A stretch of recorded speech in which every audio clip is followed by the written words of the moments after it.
Assalamualaikum everyone, welcome back to JR Vlogs. আশা করি আপনারা ভালো আছেন। আলহামদুলিল্লাহ আমরাও অনেক ভালো আছি। তো আজকে আপনারা লগে শেয়ার করতাম যাইরাম আমাদের সিলেটের শ্রীমঙ্গলের মাধবীলতা ইকো কটেজ। আশা করি এই ভিডিওটি দেখলে আপনারা সব কিছু বুঝতে পারবেন, আসলে এর এক রাতে কত টাকা নেয় বা কিরকম সুবিধা অসুবিধা, আমার নিজের কি অসুবিধা হয়েছিল বা সুবিধা ভোগ করেছি। আশা করি ফুল ভিডিওটি দেখলে আপনারা বুঝতে পারবেন। তো আমরা প্রথমেই ঢুকে গেলাম, আমরা কিন্তু বাসে করে গিয়েছিলাম। তো যাই হোক, গেটের সামনে যেতেই কিন্তু দারোয়ান কি যেন জিজ্ঞেস করেছিল জিয়ানের আব্বুকে, উনি নাম বললেন, তারপরে আমাদেরকে ঢুকতে দিল। আর ঢুকার পরে দেখতে পাচ্ছেন রিসোর্টের ভিউটা। যদিও আমার কাছে ড্রোন ক্যামেরা নেই, এই ক্যামেরার সাহায্যে যতটুকু বোঝানোর চেষ্টা করব, আশা করি আপনারা সুন্দরভাবেই বুঝে নিতে পারবেন। যত যাই হোক না কেন, ক্যামেরার সাহায্যে কিন্তু প্রাকৃতিক সৌন্দর্যটা একদম সম্পূর্ণ ক্যাচ করা খুবই কঠিন। আল্লাহ তাআলা আমাদের যে চোখ দুটো দিয়েছেন, আলহামদুলিল্লাহ আল্লাহ তাআলা খুব সুন্দর করে আমাদেরকে সাজিয়েছেন। যাদের চোখ আছে তারা বুঝতে পারবে, খুব সুন্দর করে কিন্তু সবকিছু দেখা যায়, বোঝা যায়। আসলে ক্যামেরার সাহায্যে সবকিছু তুলে ধরা সম্ভব না। তো যতটুকু পেরেছি আমার এই ছোট ফোনের সাহায্যে আপনাদের সাথে শেয়ার করব, আর আশা করি আপনারা বুঝতে পারবেন। আমরা বর্তমানে রিসেপশন রুমে আছি, আর আপনারা দেখে নিশ্চয়ই বুঝতে পারছেন গেট থেকে কিন্তু অনেকটাই উপরে, তার মানে পাহাড় তো বোঝাই যাচ্ছে। তো আমরা রিসেপশন রুমে আসার পর এইখানে কোনো ধরনের ড্রিঙ্কস বা কোনো ধরনের শরবত আমাদেরকে দেওয়া হয়নি, যেটাকে আমরা বলে থাকি মূলত যে ওয়েলকাম ড্রিঙ্কস। ওয়েলকাম ড্রিঙ্কস মনে হয় যে আমার ফার্স্ট টাইম কোনো রিসোর্টে পাইনি।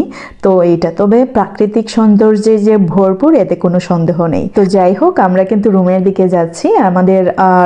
আমাদের রুম বা আমাদের যে বিল্ডিংটা, ওইটা কিন্তু রিসেপশন রুমের সামনেই ছিল। এটা মূলত 3 তলা, আপনারা দেখে নিশ্চয়ই বুঝতে পারছেন। আর আমাদের রুম ছিল নিচতলায়। আমাদের রুমের নাম প্রিয়দর্শিনী 2, দেখতে পাচ্ছেন। আর এইটা কিন্তু ফ্যামিলি রুম। এই রুমে কি কি আছে আপনারা ভিডিওতে অবশ্যই দেখছেন। একটি বড় খাট আছে, আর দুটো বাচ্চার জন্য কিন্তু দুটো ডাবল খাট আছে। যেহেতু আমার দুটো বাচ্চা, তাই জন্য আমরা ফ্যামিলি রুম নিয়েছিলাম।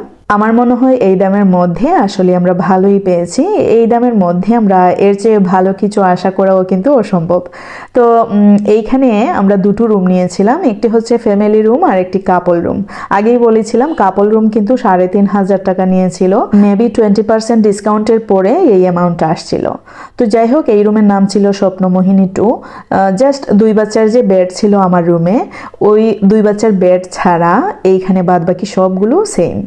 বাথরুম, বেলকনি বা খাট বলেন, সব কিছু সেম, শুধু দুটো বাচ্চার যে আলাদা থাকার জায়গা ওইটা এই রুমে নেই। এইটা ছিল কাপল রুম। তো এইখানেও কিন্তু বেলকনি থেকে খুব সুন্দর ভিউ পাওয়া যায়। আমার রুমের সাথেও একটা বেলকনি আছে, এই রুমের সাথেও কিন্তু বেলকনি আছে, আর দুইও বেলকনি থেকেই কিন্তু সুন্দর একটা ভিউ পাওয়া যায়। আর দেখতে পাচ্ছেন বেলকনিতে কিন্তু দুটো করে চেয়ার দিয়েছে বসার জন্য। এখানে পানির ব্যবস্থাটা খুবই ভালো ছিল, আর সব রিসোর্টে তো কমপ্লিমেন্টারি ব্রেকফাস্ট। তবে এইখানে আমার প্রথমবারের মতো কি বলবো, ওয়েলকাম ড্রিঙ্কস পাই নাই। এমনকি ওরা ব্রেকফাস্টে দিয়েছিল সেট মেনু, মানে ওরা যা দেবে ওইটাই খেতে হবে। এই রিসোর্টের অবস্থান যদি আমি বলি, তাহলে গ্র্যান্ড সুলতান যে রিসোর্টটা আছে, গ্র্যান্ড সুলতানের ঠিক অপোজিটে একটি রাস্তা আছে। ওই রাস্তা দিয়ে আসলেই কিন্তু আপনারা মাধবীলতা ইকো কটেজ পেয়ে যাবেন। তবে মূল কথা হলো, ওই রাস্তা থেকে নেমে হাতের বামে চলে যেতে হয়। আর রাস্তা থেকে নেমে যে হাতের বামে চলে যেতে হয়, ওই রাস্তাটা কিন্তু খুবই উইক। জানি না, আমরা দেখছি যে ওইটা ঠিক করতেছে। যারা সিএনজি বা টমটম করে যাবেন, আসলে খুবই সাবধানে যেতে হবে, কারণ হচ্ছে সাইডে দিয়ে একদমই খাল, ওই যে পাহাড়ের যে খাল থাকে ওই রকম আর কি। তো যাই হোক, আমার কাছে অনেক রিস্কি মনে হয়েছিল।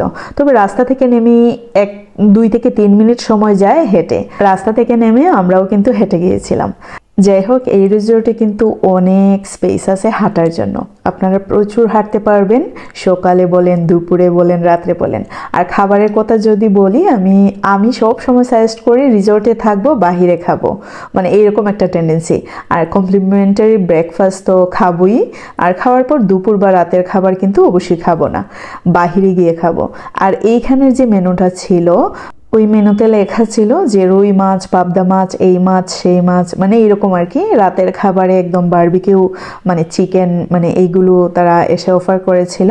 আর প্রতিটা রুমেই কিন্তু একটা পেজ দেয়া থাকে ওই যে খাবার মেনু। তো আমার খুব বেশি একটা ভালো লাগেনি, তাই জন্য আমি জিয়ানের আব্বুকে বললাম বাহিরে খাওয়াই আমাদের জন্য ভালো হবে, তাই জন্য আমরা বাহিরেই খেয়েছিলাম। আমি প্রায় 2 মাস আগে গ্র্যান্ড সুলতান নিয়ে একটি ব্লগ করেছিলাম, আপনারা চাইলে কিন্তু দেখে আসতে পারেন। মোটামুটি ভিউ হয়েছে, আমার সাবস্ক্রাইবার তো তেমন নাই, ভিউ হয়েছে মাশাল্লাহ। তো যাই হোক, তো ওইটাতে কিন্তু অনেকে ভিডিও পুরোটা না দেখে একদম কমেন্টস করে ফেলে, এক রাতে কত টাকা নেবে, এক রুমে এই সেই, মানে পুরো ভিডিও যে কারো আপনারা ব্লগ দেখেন, যদি একটু মনোযোগ সহকারে দেখেন আশা করি ও ব্লগের মধ্যেই কিন্তু আনসারগুলো পেয়ে যাবেন। সো ব্লগ পুরোপুরি না দেখে 1 থেকে 2 মিনিট দেখে কেটে কেটে দেখে আপনারা ইচ্ছে মতো প্রশ্ন করেন, এটা কিন্তু আসলে মানে ভালো লাগে না। অবশ্যই আপনাদের প্রশ্নের উত্তর দিতে সবসময়ই মানে যারা ব্লগ করে তারা কিন্তু প্রস্তুত, যে আমার ভিউয়ার্সরা বা মানে কিছু একটা জানতে চাচ্ছে, অবশ্যই আনসার দেওয়া উচিত। কিন্তু যেই আনসারগুলো ব্লগের মধ্যেই দেওয়া আছে ওই সম্পর্কে আবারও আপনারা মানে টেনে টেনে দেখেন, যেটা আমি নিজেও করি। তবে আমি নিজেও যে করি, আমি কিন্তু এখানে কোনো ধরনের প্রশ্ন করি না, আপনারা টেনে টেনে দেখেন, আবার কঠিন কঠিন প্রশ্ন করেন, যেইগুলোর উত্তর কিন্তু ব্লগের মধ্যেই দেয়া থাকে।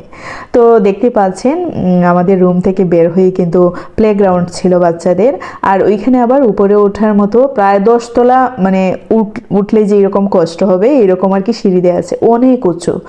আর উঁচুতে ওঠার পরেই কিন্তু ওইখানে একটা সীমানা দেওয়া আছে কাঁটাতারের বেড়া।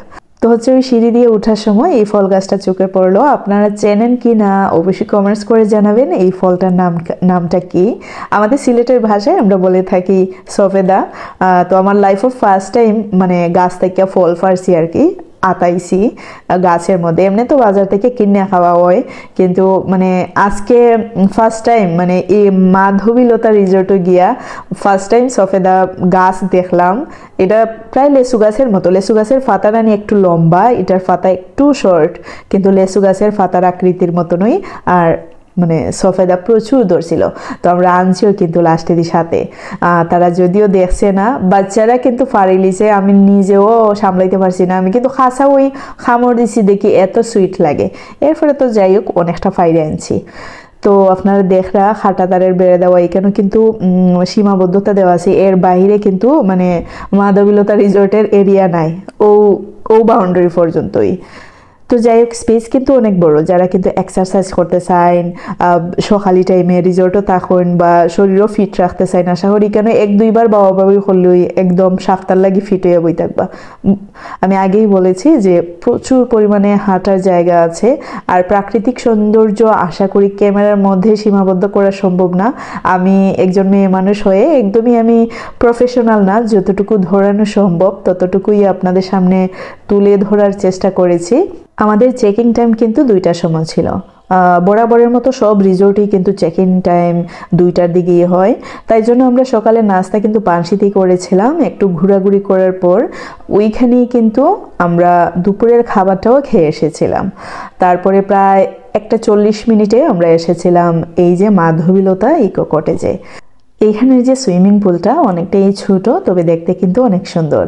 খুব বেশি ঠান্ডা থাকার কারণে কিন্তু বাচ্চারা গোসল করতে পারেনি, এমনকি কেউই নামতে দেখিনি। আমরা রাত্রেও গিয়েছিলাম, পানি কিন্তু প্রচুর ঠান্ডা, যদি গরম পানির ব্যবস্থা হতো হয়তো বা কেউ নামতো। তো শ্রীমঙ্গলে কিন্তু সত্যি অনেক ঠান্ডা, তবে টাউনে আপনারা যদি জ্যাকেট পরে বা গাঢ় কোনো টি শার্ট পরে যান আশা করি যে গরমটা ফিল করতে পারবেন। আর রাত্রে বিশেষ করে রিসোর্ট এরিয়াতে এতটা ঠান্ডা পড়ে। আমরা যেই দিন গিয়েছিলাম এর আগের দিন কিন্তু যমুনা টেলিভিশনে নিউজ করেছিল যে দেশের সর্বনিম্ন তাপমাত্রা শ্রীমঙ্গলে, আর আমি কমেন্টস করেছিলাম যে দেশের সর্বনিম্ন তাপমাত্রা দেখার জন্য আমরা আগামীকাল চলে যাচ্ছি শ্রীমঙ্গলে। তো সত্যি সর্বনিম্ন তাপমাত্রা একদমই কাঁপুনি অবস্থা। তবে রুমের ভিতরে আপনারা কিন্তু এজ ইউজুয়াল বাসায় যেই রকম থাকেন, যেই রকম গরম ফিল করেন, মানে কম্বলটা গায়ে নেওয়ার পরে এইরকমই ফিল করবেন। তবে বাহিরে কিন্তু প্রচুর ঠান্ডা, একদম মোজা টুজা পরে মানে বাহিরের দেশে যেরকম যায় আর কি, শ্রীমঙ্গলের এই আউট এরিয়াতে আপনারা কিন্তু এরকমই থাকতে হবে, বিশেষ করে রাত্রে। এইগুলা ক্লিপ যে নিয়েছি এইগুলা কিন্তু বিকেল বা দুপুর মানে আমরা যাওয়ার পর পর আর কি।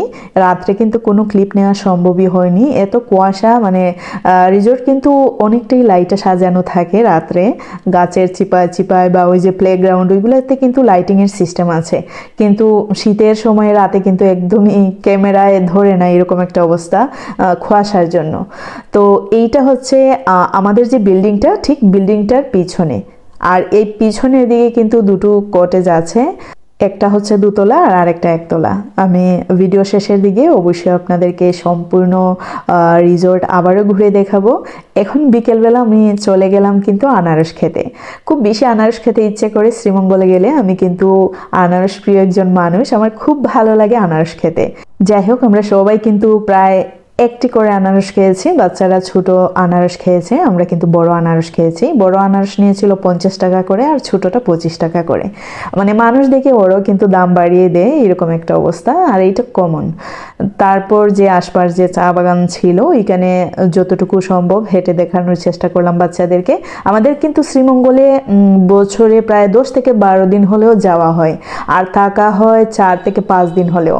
যেহেতু ব্লগ শুরু করেছি, অবশ্যই তো আগামীতে যতবারই যাব আপনারা অবশ্যই আপডেট পাবেন, ব্লগ পাবেন। যাই হোক, চা বাগান থেকে আসার পর আমরা চলে এসেছিলাম বৌদ্ধভূমিতে। আর এখানে কিভাবে আসবেন, আপনারা কিন্তু মাধবীলতা ইকো কটেজ থেকে হেঁটে রাস্তায় উঠে কিন্তু এখানে টমটম সিএনজি গুলো পেয়ে যাবেন, একদম ইজি। জনে 20 টাকা করে নেয়, একটি টমটম আপনারা নিলে 100 টাকা নেবে বা 80 টাকা। বৌদ্ধভূমিতে কিন্তু নাস্তার ব্যবস্থা আছে, ওইখানে একটা রেস্টুরেন্ট আছে, ওইখানে আমরা সন্ধ্যার নাস্তাটা করলাম।